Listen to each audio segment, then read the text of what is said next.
how to log in or sign up for Google Play Store account. Hey everyone, welcome back to the channel. In today's video, we are going to show you how we can log in or sign up for a Google Play Store account. So whether you're setting up a new account or logging into an existing one, I've got you covered, so let's just get started. First of all, open the Google Play Store app on your Android device, and once the Play Store app is open, you can tap on the profile icon at the top right corner of your screen. This is where you can manage your Google account. So you're just going to tap on this drop down option, and when you tap on it, you can find option called add another account, where you can use your Google account if you have a new Google account in order to enter into the app.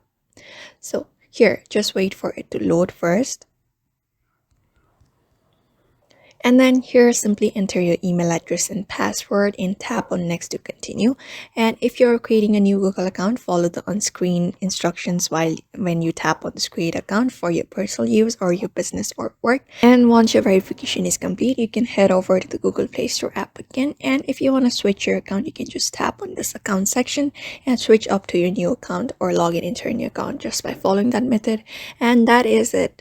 Now you know how you can log in or sign up for a Google Play Store account. So if you have any doubts and if you found this video tutorial helpful, make sure to like, share, and subscribe and hit the notification bell so you don't miss any future tutorials. And if I've got any questions, drop them in the comments below and I will be happy to help you out.